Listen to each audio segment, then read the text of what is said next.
हर्षवर्धन जी को लीजिए। सबसे देखो, डेप्यूटी स्पीकर ने अपने पद की मर्यादा नहीं रखी और एक 55 लोगों के विधानमंडल पर संतोष जी को लीजिए। 16 लोगों के दस्तखत से कैसे फैसला हो सकता है? कैसे निर्णय हो सकता है कि 55 विधायकों के विधानमंडल दल का जो नेता हो उसको 16 विधायक अपने दस्तखत से हटाएं और वो 16 भी अब साथ में है या नहीं है? मुझे लगता है कि पार्टी सबसे ज्यादा डिप्टी स्पीकर पार्टी का संविधान चलता है, उनको इस पद से मुक्त किया जाना चाहिए क्योंकि उन पर भरोसा अब सदन को नहीं रहा। पार्टी का संविधान चलता है। अब किशोर जी संविधान चलता है, पार्टी का संविधान चलता है। क्या तो सर डेप्यूटी स्पीकर पार्टी का संविधान चला रहे हैं? पार्टी का संविधान, डेप्यूटी स्पीकर का काम है पार्टी का संविधान चलाना। क्या करेंगे? सदन के रूल्स को फॉलो करना। नहीं, देखो डेप्यूटी स्पीकर ने गलत काम किया है। गलत किया आप खुद ही मान रहे हैं, तो ये बात आपके नेताओं ने पहले क्यों नहीं कही उन्हें?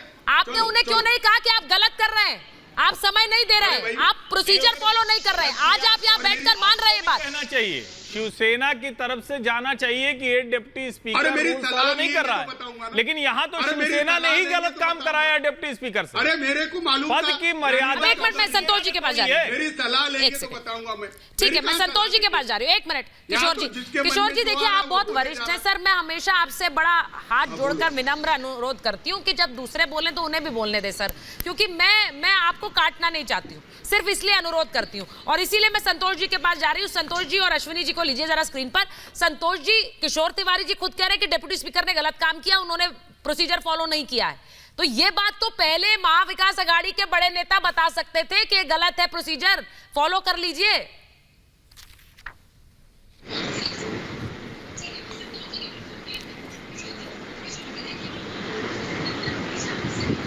संतोष जी, आवाज आ रही है आपको मेरी?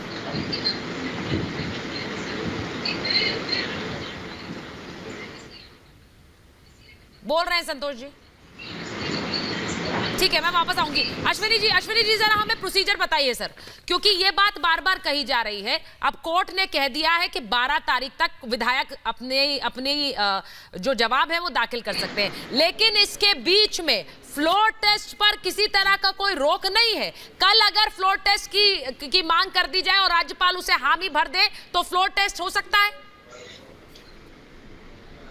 बिल्कुल हो सकता है फ्लोर टेस्ट सुश्रीता जी, दोनों परिस्थितियों में हो सकता है। अगर गवर्नर को लगता है कि जो अभी सरकार है उस सरकार के पास नंबर नहीं है और कोई और पार्टी जो है फ्लोर टेस्ट के लिए नहीं कर रही, तो सुओ मोटो भी पावर से उनको part 6 of the constitution of India में, article 174 of the constitution of India में, कि अगर गवर्नर को लगता है कि इनकम्बेंट गवर्नमेंट के पास सपोर्ट नहीं है मेजॉरिटी का, तो भी फ्लोर टेस्ट की बात कर सकते। दूसरा, अगर किसी ने रिक्विजिशन भेजी तो भी बात कर सकते हैं। तीसरा जो है, अगर गवर्नर को ऐसा लगता है कि ये सरकार लोकतांत्रिक रूप से जो चुनी गई थी अब अल्पमत में आ गई है, वो भी तब भी कर सकते हैं। सवाल यह है यहां पर, देखिए बड़ा इंपॉर्टेंट इशू है और बड़ा कॉन्स्टिट्यूशनल क्राइसिस में इसलिए इसको मानूंगा।